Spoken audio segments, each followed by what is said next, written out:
स्वः तत्सवितुर्वरेण्यं भर्गो देवस्य धीमहि धियो यो नः प्रचोदयात् ॐ शान्ति शान्ति शान्तिः. Sai Ram, brothers and sisters. Now I am give you another very important video on Satya Sai Baba's Sai Gita. Please watch this and spread to many people. Free yourself from all bondage. If an individual is bound by a golden chain, will he be happy in that situation? No. Bondage remains bondage, be it from a chain made of gold or one made of copper or iron. So even a pure, calm nature causes bondage, and in the end, you have to get rid of this also. You must free yourself from all bondage, but until you reach divinity, you need the pure, calm, harmonious quality. Once you merge in the Lord, there are no more distinguishing qualities of any kind. In that state, the question of the three qualities does not arise at all. When you have offered up everything and become one with the Lord, you rise above these attributes and become totally free of all change. The Gita has taught that in order to control the mind, constant practice and renunciation are essential. Practice does not refer to just the observance of daily religious rituals. Practice means using the body, using the tongue, and using the mind in such a way that you do not develop attachment. Practice means orienting your whole life towards the one goal of reaching the divinity. Every word you utter, every thought you think, and every deed you perform should be pure and associated with the truth. This is the essence of all austerities. Truth and purity are the real instruments for success on the spiritual path. My wish is that you develop these noble qualities and thereby sanctify your life. Time wasted is life wasted. The Lord declared in the Gita, whoever remembers me is very dear to me. Therefore, remember the Lord always, offer Him your mind and your will. Surrender everything to Him and you will quickly reach Him. Embodiments of love. In the Gita, the Lord taught that joy and sorrow, cold and heat, profit and loss, criticism and praise must be faced with an equal mind. This equanimity of mind is one of the most important attributes of a true devotee. There are many other attributes of a true devotee, but these are all contained into principal qualities.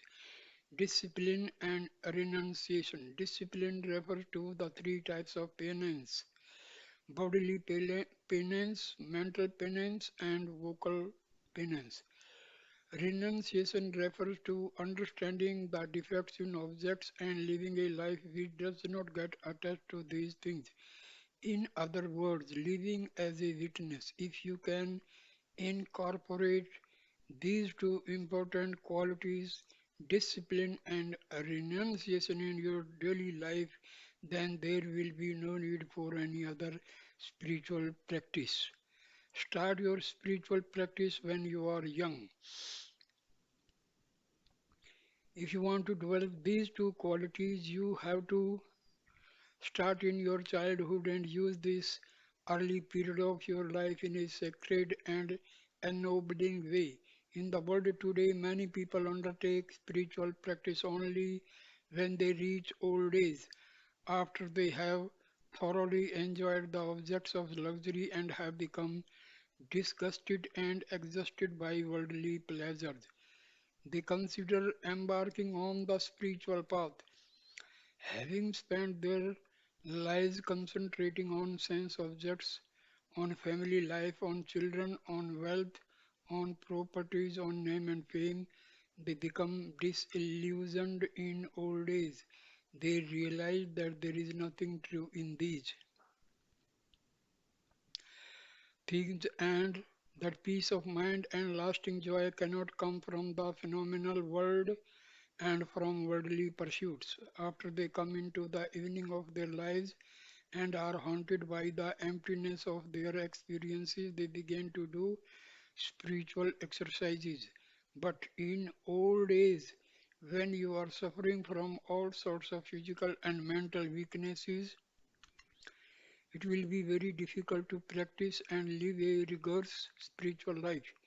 Even then, you should not be discouraged thinking that there is no possibility for spiritual advancement in old people. Opportunities for spiritual experiences are certainly available to them. Instead of not thinking of the Lord at all, it is far better to think of Him at least in old age. When it comes to thinking of the Lord, there are no restrictions whatsoever with respect to time, place, or age.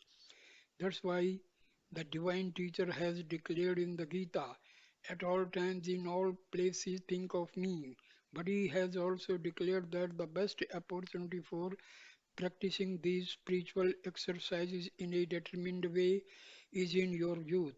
When your physical strength, the strength of your sense organs, and your mental strength are there in abundance, that is the best time to undertake spiritual exercises. The process is something like reserving a plane ticket before embarking on a journey. When you arrive at the airport, after first having reserved your place, you are likely to proceed smoothly with your journey. On the other hand, if you go to the airport only at the last minute without having a reservation, you may not get on the plane. It all depends on chance. You may end up having to go by a slower way or you may have to delay your journey. It is the same way with people who start thinking about spiritual matters in the old age. They may or may not be able to advance spiritually in a significant way at that point in their lives. But if the same individuals had in earnest undertaken spiritual exercises from an early age, they would be sure to achieve spiritual success in their old age. Do not waste your youth. If you waste your time enjoying the pleasures of life during your youth, wasting the power of your body and your sense organs, then if you want to reach your goal of merging with the Lord in your old age, you may not get the chance. There is no meaning whatsoever in serving delicious food to the demons, and then when they have consumed everything worthwhile, offering the leftover to God. Do you think that will please God? No. After all, your powers and capacities have been dissipated by the demons of anger, greed, lust, and pride. You try to offer God what little is left, but that offering will not be accepted by Him. In this context, the Gita has emphasized that your youth is a very precious period which has to be used with great care to advance your spiritually. When you have had something for a long time and taken it for granted, you may not appreciate its real value. It is only after losing it that you truly appreciate it. As long as you have your eyes, you do not know the value and the preciousness of your eyes. You only realize the importance of vision when you lose your eyesight. In the same way, when you have good health and all your faculties are in their full glory, you do not understand their true value. After having lost your health and when your faculties have become impaired, then you repeat and lament that all your capacities and powers are gone. But lamenting at that point is useless. During youth, you have allowed the bad habits and bad traits to become your great friends and get deeply rooted within you. You squandered and misused the capacities that have been given to you, blindly following your sensual desires. Later, these bad habits and bad traits become your principal enemies in old age. Most young people do not use their powers of discrimination properly. They do not try to sort out who is their true friend, who is their foe. If you follow only your senses and lower instincts and have not developed your intelligence to understand the meaning of life, then is there any reason for calling you a human being? Should you not be called a mere animal? Once you understand the significance of human life and fill yourself with the noble qualities of a human being, your senses will no longer be able to confuse you. Use your body for the sake of God. These days you are using for the sake of the body. You are not using your body to worship God. You pray to God for good health whenever you are sick, but you are not using all your physical strength and faculties when you have them to worship God. You imagine that there will be plenty of time later on to engage in worship and you go on wasting your time. You think that after retirement you can begin to take up the contemplation of God and do spiritual exercises. Perhaps you feel that it is better in the meantime to enjoy life and to enjoy the objects of the world while you are still young, but how can you start thinking of God when you become old after having lost all your capacities? If you are not using all your physical powers and capacities for the worship of the Lord now and later, it will be too late. When children make fun of you and call you old monkey, will you then have the strength to start an intensive spiritual life? When your hair is grey, when you are hardly able to move, when you are barely able to see, when all the sense organs have become weak, will you then be able to use them for the worship of the Lord? No, it will not be possible. The scriptures have very forcefully described the futility of starting your spiritual practices only during your last days. It is stated that when the god of death finds you and shouts, "Come, come," when your own relations are anxious to get the corpse out of the house, when they are all shouting, take it away," and when your wife and children are there sobbing, can you think of the Lord at that time? Can you tell your relative to stop crying? Can you tell that to wait a little bit because you want to think of the Lord for a few moments? You should accumulate in youth all the things which are necessary to lay a strong foundation for a happy future. Do you recall the think that it is possible to think of the Lord only after you retire? No, it is not possible. You should be fully engaged in regular spiritual practice before retirement, but instead you immerse yourself in the business and continue with that even after retirement, or waste your time going to clubs and in many other ways dissipate your precious life. You cannot start spiritual life when death is at the door. A housewife once asked her husband, "At least now in your old days, should not you be thinking of God? You never took the time to do it before during your busy period. Please do it now." The businessman replied, "I have no time even to die, no less to think of God." But do you think that death will not come to someone who says that he has no time to die? Will death come only according to his wishes? No, time waits for no one. Therefore, while you still have time, you have to make use of it in a proper way. The enemy called death, along with his soldiers called disease, will be waiting to wage war against your body. Men die most pitifully and helplessly during such periods of time when they are attacked by disease and death. But no army can attack those who have won the grace of the Lord. Therefore, during your youth itself, you have to earn the grace of God and equip yourself to meet all the challenges of your enemies when they come to lay siege on you. Above all, you must be firmly convinced in your own heart that this journey of life is going to be a long one. Any other journey, whether it be by bus, train, or plane, lasts for only a short time. You need not make too many preparations for this. But for this journey of life, you must equip yourself for all the contingencies of a long journey. Otherwise, you will be suffering greatly later on when you are faced with real problems and real troubles. In the compartment of freight trains used to transport chemically active substances, a stamp is placed at the time of manufacture giving a particular date in the future. It is the day when that container has used up its normal service life and must be returned to the depot for recycling. It is the same for the container that is your body. Here also a return date has been written on it by God Himself. You do not remember that you have to go back. People totally forget this all important truth. If you really want to enjoy all the pleasures of life at a later stage than during youth, you have to earn the grace of God. In the course of human life, the early periods of childhood and youth are very important. Not realizing the great value of this period of your life, you waste your time during youth. You use a golden cup adorned with precious gems and jewels for a low, mean, contemptible purpose.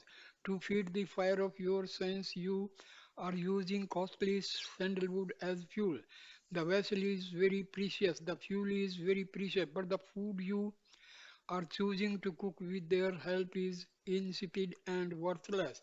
Such a precious body and such a sacred fuel is being squandered away for the sake of enjoying useless, trivial things in life. Things without value are put in this precious vessel and used for sordid enjoyment.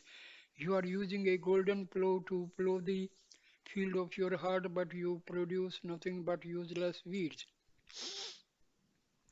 True human life involves discrimination and renunciation. The field of your heart is most precious and sacred. The divine teacher has declared that even that field belongs to him. The Lord has declared that he is both the field and its knower. He is the true owner of your heart and your body. He has identified himself with them. What are you doing with this sacred heart and body? You are using a golden plow to raise useless crops of sensual pleasures. Any person who is aware of the preciousness of the heart and the preciousness of the feelings that are there will not misuse these things. Life must be used for good, for the welfare of others, for reaching the sacred goal and for treading the sacred path, and for bringing about a shining effulgence in the heart and mind. You have to use this life for merging yourself in the divinity. Only then will you have the authority to say that your life has become sanctified and genuine. It is said that it is difficult and almost impossible to get a human life. What is so special about human life? Why is it so difficult to get all the pleasures which animals and birds enjoy? You can also enjoy in that case. What is the meaning in declaring that human life is so very precious, so very special?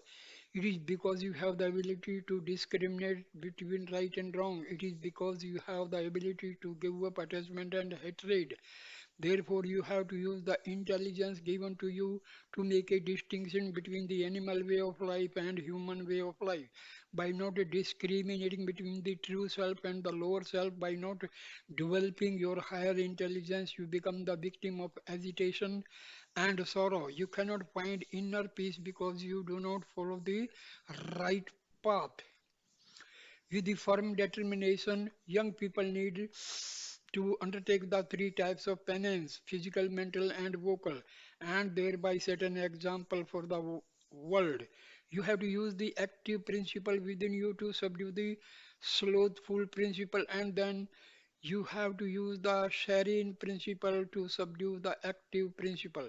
It is impossible to be serene as long as your heart is filled with the slothful and active natures. When the head is empty, you can hope to fill it with some good ideas. But if your head is already full of all sorts of useless thoughts, how is it possible to fill up with anything sacred and great? You have filled your head with all sorts of unnecessary worldly stuff. You will have to first empty all that out. Only then Will you be able to fill your head with sacred feelings and sacred thoughts?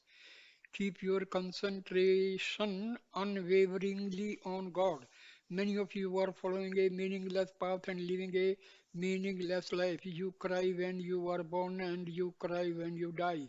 In between, through your whole span of life, you go on crying for useless things. Do you cry when you see the decline of righteousness? That is what you should cry for. That is what you should use your strength and abilities for, to correct the decline of righteousness and to help heal the wounds that follow its decline. What is right living? It is the constant remembrance and uninterrupted contemplation of the Lord. It is discharging your daily duties, thinking of the Lord. The Gita has not taught that you should give up your family, that you should give up your wealth and property, and then go to the forest. No, take care of your family, do your duty, but keep your concentration constantly on the Lord. Whatever you do, do not forget your goal. If you give it up, you will get lost and stay onto the wrong path. Your divine goal must be solidly set in your mind, keeping your goal in view. Perform your daily duties. Do not allow any flaw or defect to taint your words. Always adhere to truth. Some people think that in time of difficulty they can modify the truth. They may even feel that it is necessary to tell untruth sometimes, but in difficult situations you can develop sufficient presence of mind to keep silent instead of telling either the truth or an untruth. If you tell the truth, tell it dearly and sweetly. Do not tell the truth in an unpleasant way or tell an untruth in a pleasant way. Whenever there comes a difficult testing time, you should learn how to avoid compromising situations without ever telling an untruth. In certain circumstances, you will have to conduct yourself in an extremely careful way. You should know how to use words without hurting people. It has been said that he is the fortunate one who knows how to talk without ever hurting anyone. You should neither hurt others nor be hurt by others. Here is a small story. Be steady in your practice. A housewife attended a series of meetings at which a spiritual teacher was expounding the scriptures. She was concentrating and listening with great attention to everything that was being said. One day, the speaker recounted the story of Rama and Sita, and in that connection declared that for a wife, the husband was the only goal in life. He said, "It is the responsibility of the wife to satisfy her husband and make him happy. Always treat the husband as God." The housewife, after hearing all this, went back home. She was so impressed by this discourse that she resolved to put into practice immediately all that she had learned. As soon as the husband returned home for his midday meal, she took a container of water and poured it over his feet, thinking that she was worshipfully serving her husband thereby.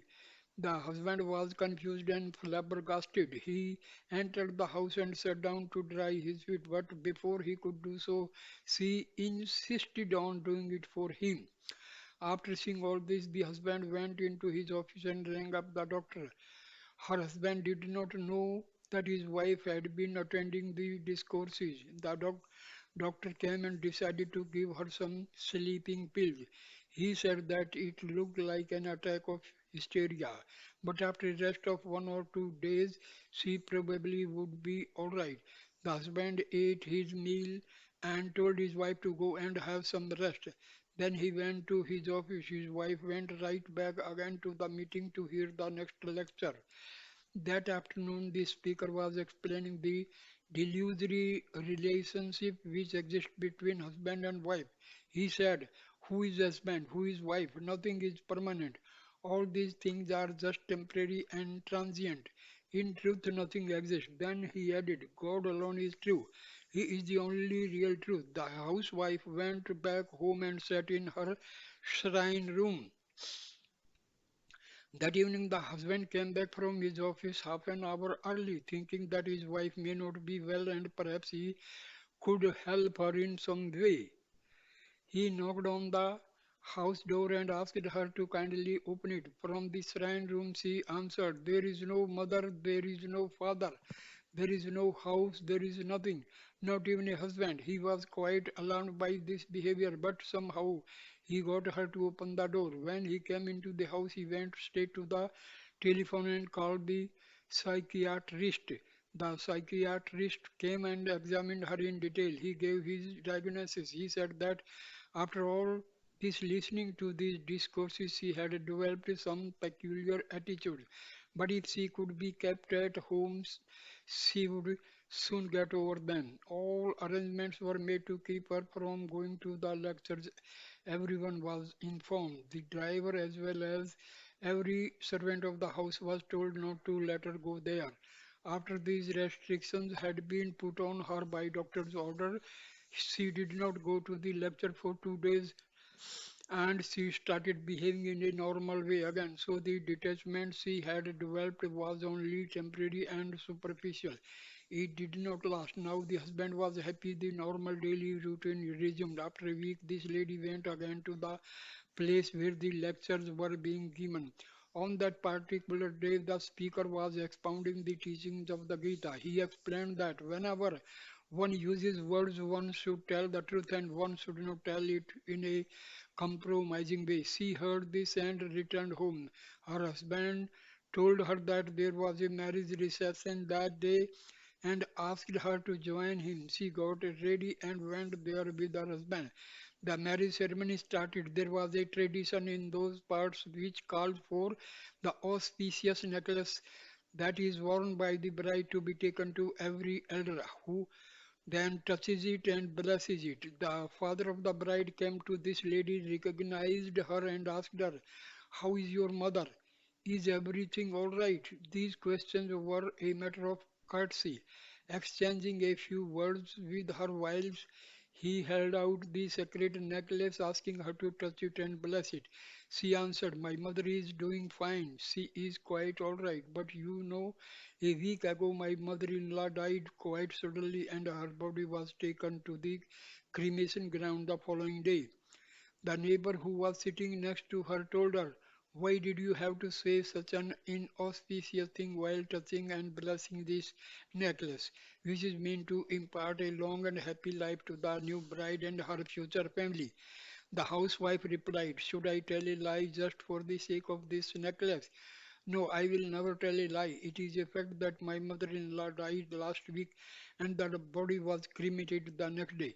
One intelligent young lady sitting nearby told her, "Mother, certainly you should speak the truth, but you should also be aware of the circumstances and think through what is appropriate before you say anything. Tell the truth, but use di- discretion in your words. Whenever you hear a spiritual teaching on a particular day, you will go about implementing it with a great deal of fervor and conviction, but only on that very day. But this is not the correct way to pursue your spiritual studies. You should use your intellect to understand the context in which you find yourself before you use words in a given situation. Whenever you do a particular thing or say something, you should know that truth is the means for reaching your ultimate goal. The tongue should not be tainted by untruth. The body should not be tainted by violence. The mind should not be stand by bad thoughts and bad feelings. It is only when you sanctified all these three, the tongue, the body, and the mind, and bring them into harmony, that you will be able to get the sacred vision of the Lord. Students should be extremely careful in telling the truth. They should certainly tell the truth, but be careful not to go on talking and hurting others unnecessarily. Have control over your tongue. Whenever there is a misunderstanding with someone, if you tell him all his defects with the justification that everything you are telling is true, then there are bound to be complications later. You should never hate others. When you have love in your heart, your words will naturally be very sweet. Even if anger develops, it will be of a fleeting nature. There are Four types of people. The anger of a person who is of a serene nature will be very short-lived. It recedes immediately. The Gita has declared such a one as a great soul. The second type will have this anger for a number of minutes, but it will soon fade away. The third category of person will have this anger continuously all day long. The one in the lowest category will have this anger throughout his life. The four types of anger. The divine teacher has told this in another way. The anger of a good person is like writing on water. It is not at all permanent. The anger of the second category of person is like writing on sand. It will be washed away one moment or another. The third type of person's anger is something like writing on the stone. Over a long period of time, it will be eroded away. But the anger of the fourth type of person is like writing on a steel plate. It will never go away unless you melt it and cast it anew. Only when you put it into the fire will get destroyed. Only through intense transformation is there any possibility of changing it. Things which are highly relevant in day-to-day life can be found in the Gita. It is very difficult for you to take all the teachings that are in the Gita and practice all of them, but you should at least take those teachings which are directly applicable to you, to your present life, and put them into practice. That way you reap immediate benefits and will rapidly progress towards your ultimate spiritual goal. Remember God, forget the world. Of all the precious things in the world, time is the most precious. Think carefully how you are spending your precious time. Your primary duty as a human being is to offer your body, your work, and your time to the Lord, who is the very embodiment of time. Embodiments of love. Health which is spoiled and lost can sometimes be recovered with the help of medicine, but time which has gone by is lost for good. For good. There is no way for it to ever come back and be used again. You have to make every effort to use this precious time in a sacred manner.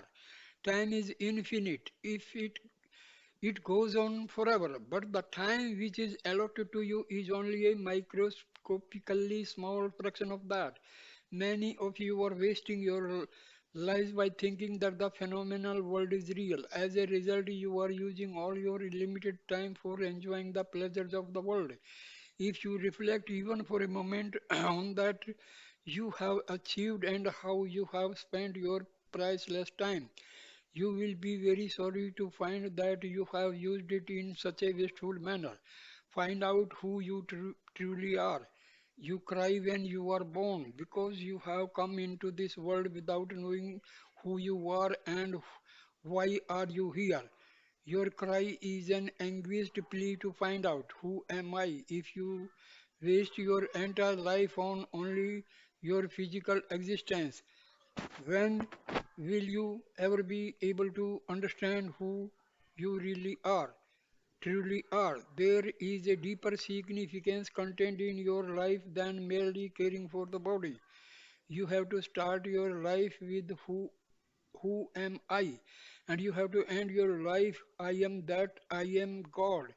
You have to recognize that you yourself are the divinity and your life in the supreme peace which is your true reality. Unfortunately, most of you concentrate your attention only on the worldly enjoyments you can obtain, aspiring for immediate pleasures, and do not think all about the future consequences that will follow from your actions. When a frog sees some flies or worms in front of it, it becomes so happy and enthusiastic that it would like to immediately jump on them, swallow them whole, and enjoy them.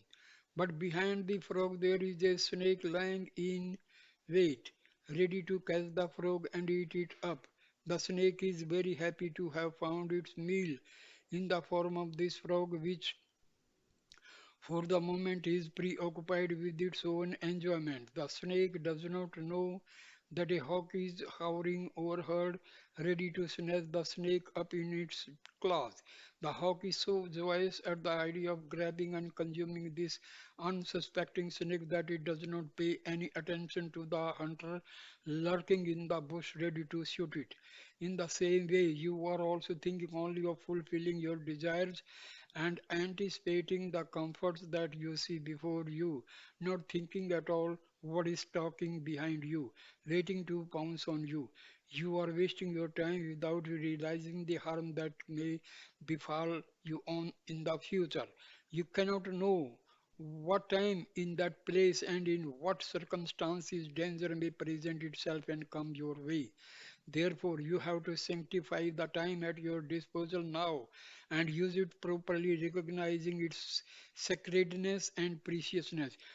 Youth is the most precious period of life. You may be prepared to offer millions of dollars to buy whatever comes your way, but no amount of money can be paid to ever get back the time what has already been spent. Youth is the most precious, the most sacred period of human life. It offers you a golden opportunity to properly utilize your time and sanctify your life. In human life, the time of youth, like the waters that flow in the river, cannot be turned back again. Today's youth should be recognizing this fact.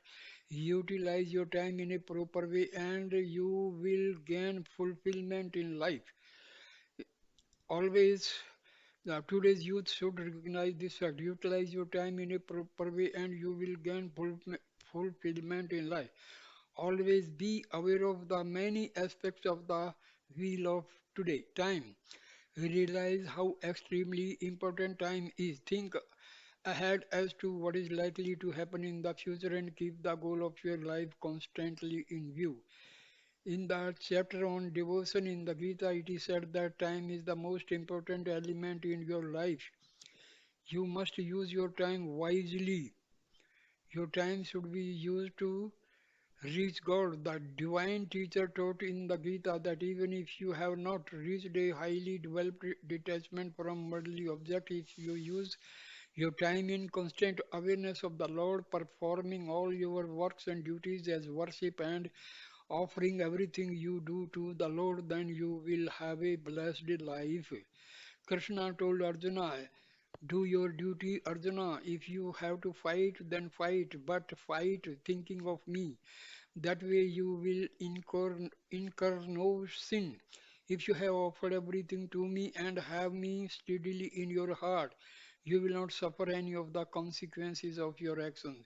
You are not being asked to go to the forest and do penance or to give up all your relations. You need not give up your family, your house, and all your properties. Whatever you see, whatever you say, whatever you hear, whatever you think, whatever you do it as my work and offer it to me. Offer your mind and your intelligence fully to me. That is the proper way to sanctify your time. If you conduct your life in this way, you have my assurance you will be saved. Develop self confidence and a firm resolve. Unfortunately, today one does not find this capacity for renunciation, this firmness of purpose, this deep level of faith and commitment, this willingness to completely offer up mind and intellect to God. Most people today do not have a vision that is steeped in faith, but you should develop such a strong faith you cannot hope to know what kind of life you will be living in the future, or under what circumstances and in what place you will find yourself.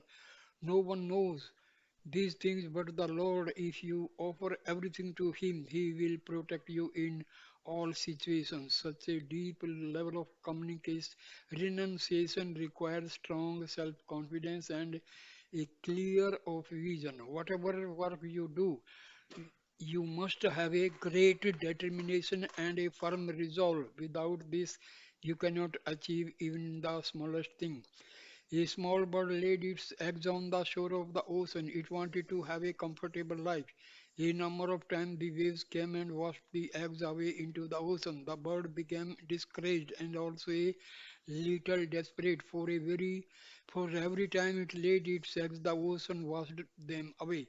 In time it became very angry with the ocean. Now you might think, what can such a small bird do to the huge ocean? But it entertained no such doubts. It did not think of it itself as just a little bird unable to do anything against the vast ocean. No.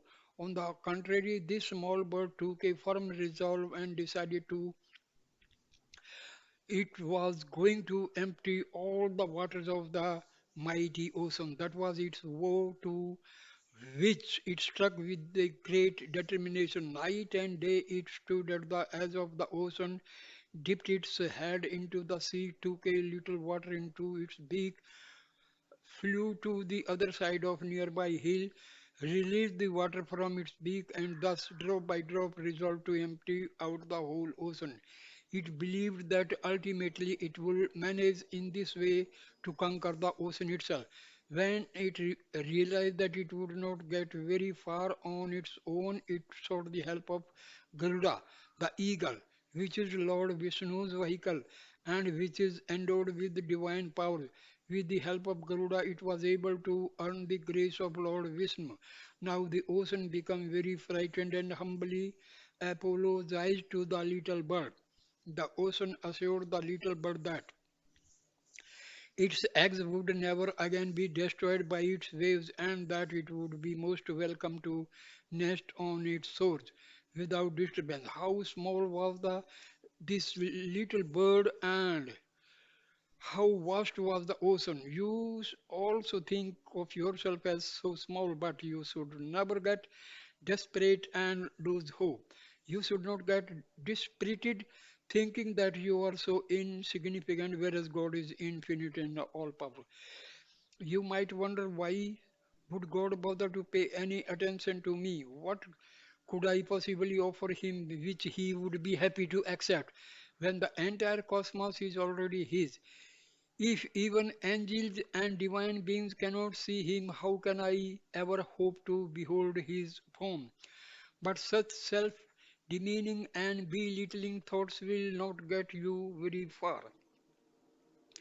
As long as you think this way, you will not be able to gain the grace of the Lord and be fit to serve him. Give no room for such displays of weakness. You have to establish the Lord in your heart and say to him, Beloved Lord, I know you are residing in all the universe, but you are also here in my heart. With all my power, I will keep you here firmly established within me. You are, it is true, the biggest of the big, but you are also the smallest of the small. In that small form, you are ever residing in my heart. If you have such a firm faith in yourself and a firm resolve to establish the Lord unalterably in your heart, then you will surely attain him and thereby gain all the strength of Lord. Birth is sorrowful, life is sorrowful, and death is sorrowful. Gautama Buddha, with a firm resolve and a lot of penance, was able to achieve the state of enlightenment. One day, after coming to know that Buddha was begging for alms, his father sent this message to Buddha: "O my child, your grandfather was a king, your father is a king, and you are also a king. I have heard that you are a king coming from such a noble lineage, have been begging for your food. There is no dearth of property or wealth in this kingdom. There is no shortage of any luxury. You can have anything you wish. I am suffering untold pain knowing that you, who can enjoy all the luxuries and comforts of a king's palace, have taken to begging and that you are lying down on the hard ground living an uncomfortable beggar's life. Please come back to the palace. I will welcome you and make all the proper arrangements for your return. The kingdom itself will be yours." Buddha, who heard all these things with the total detachment, replied to the person who brought the message, Please tell the king, yes, my grandfather was a king, my father is a king, I too was a king, but now I have renounced this world and I believe that my real parents are renunciates and that my true ancestors are also renunciates. If you want me to come back, you must first answer these questions. Do you have the power to save me from death? Can you keep disease away from me and guarantee to keep me in sound health? Do you have the capacity to prevent old age and senility from descending on me? Do you have the power to free me from all these evils? If you can give me the correct answer to these questions, then I will immediately come back to the palace. Buddha saw that birth was sorrowful, that life was sorrowful and the end was also sorrowful. He replied to his father in the correct way. After having seen all the sorrows of life and after having watched so many people suffering, he could not continue to wallow in ignorance and illusion. That would have been sheer folly. Buddha life can serve as an important lesson to you. In the limited time given to you, you have to realize your true nature. That is the real objective of human life. Your body is composed of the five elements, and someday it is going to perish. The indweller of your body is the only permanent entity. When you inquire into truth, you will realize that there is nothing like old age and there is nothing like death for the indwelling self. If you could understand that this indweller, who is your own reality, is the divine itself in all its fullness, then you will know the truth and enjoy infinite peace. The field and the knower of the field. Another way that the divine teacher spoke of the body and its indweller was in terms of the field and knower of the field. By the knower is meant the one who is conscious and filled with the highest knowledge, whereas the field is without such consciousness and knowledge.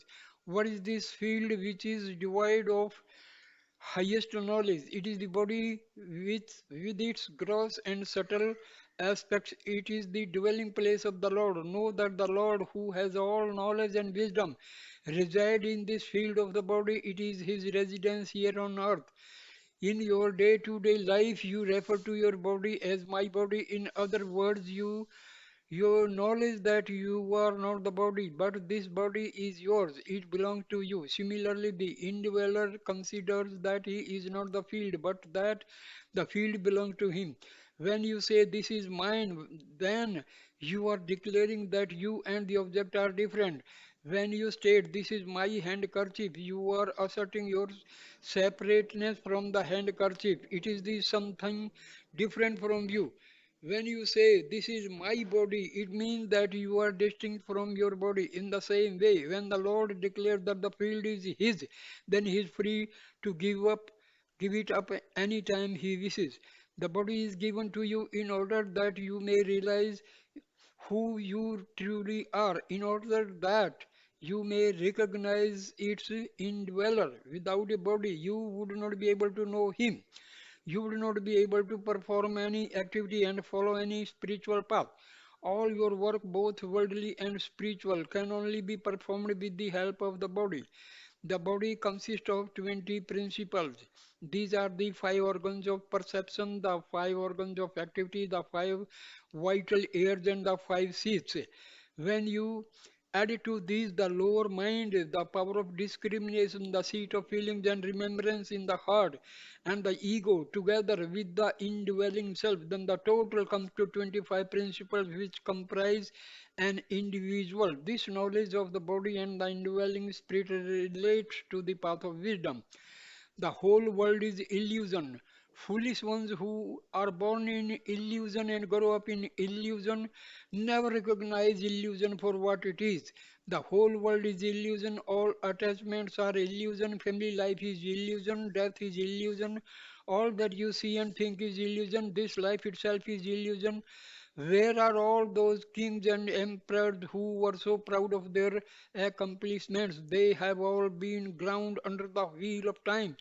Days, months, years, and eras have all merged into one another. Time is one continuous flow, and in this flow, everything and everyone Every object and every person is being washed away.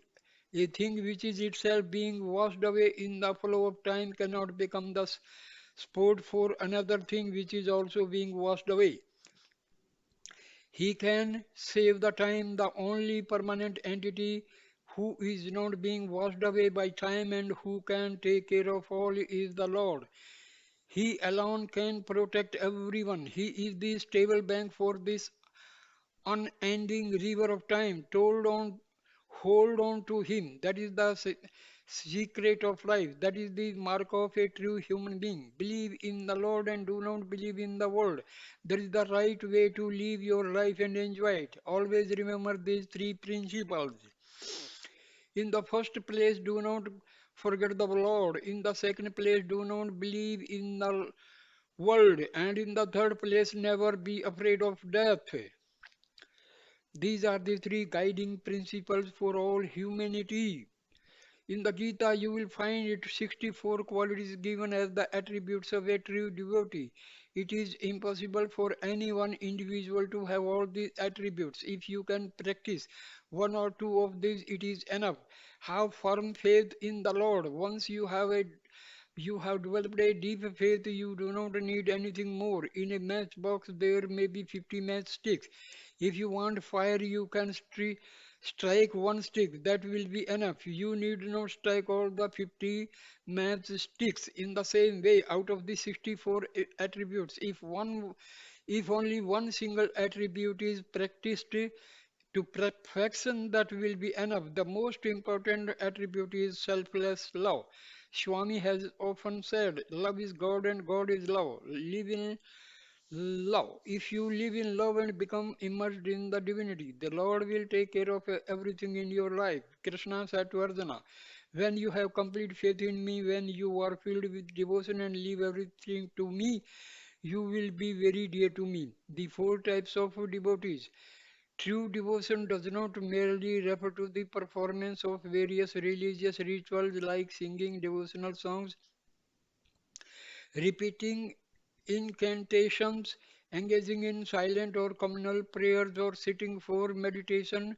Devotion refers to this deep, unshakable faith in the Lord. There are four types of devotees: the seekers of boons to relieve their suffering, the seekers of blessings for a full and happy life, the inquirers into the deep meaning of life, and the knowers of the highest spiritual wisdom. The first type is one who prays to the Lord when he is in difficulty or undergoing trials and tribulations. It is only at such time that he thinks of the Lord and worship him. The second type is one who entreats the Lord for the blessings of the wealth, position, and power. He prays to the Lord for progeny and long life and yearns to gain houses, property, cattle, gold, wealth, and such things to serve his fellow man. Most people hankers after worldly boons, not realizing that true wealth is wisdom, that real property is a noble character, that the most valuable jewel is to be immersed in God's love. They are anxious to acquire worldly objects but do not understand the subtle meaning and deeper significance of all these outer symbols of worldly wealth.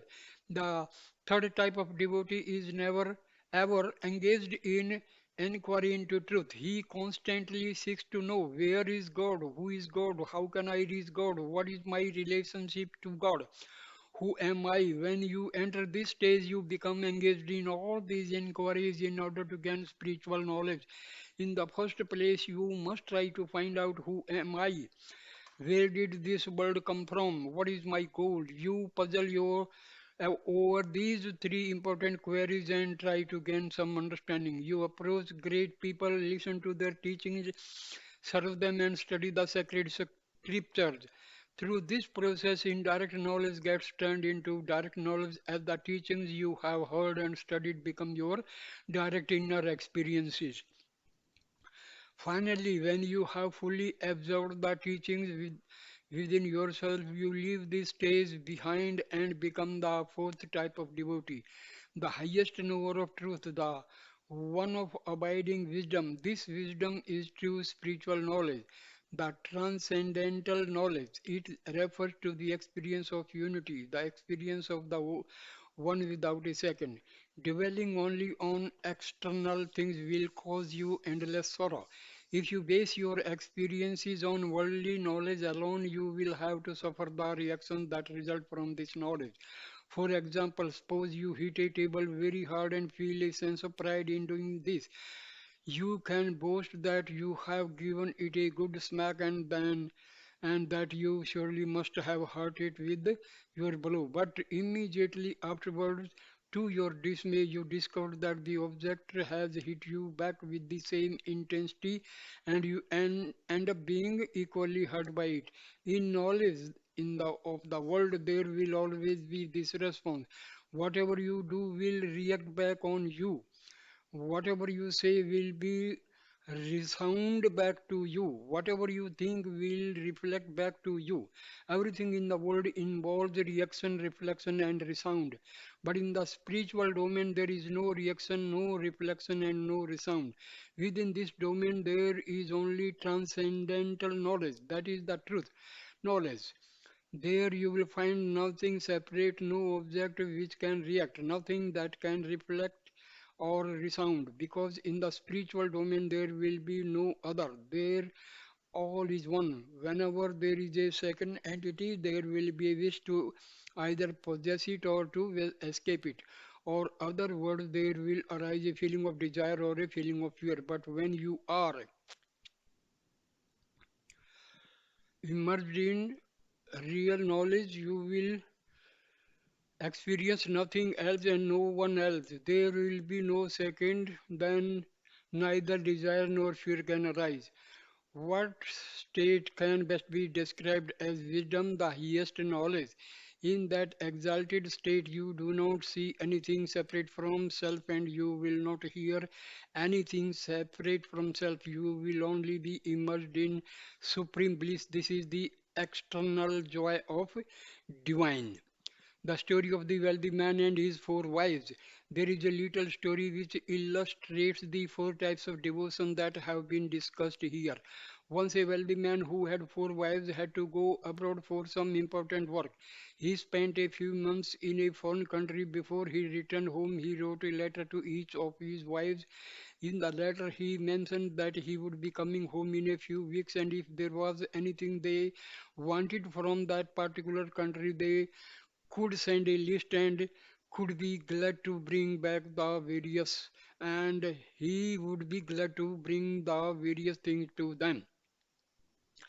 His first wife was an unhappy lady. She was suffering from many ailments. She sent the husband a list of medicines, explaining that her health was not good and that she would like to have a number of foreign medicines which would help her feel better.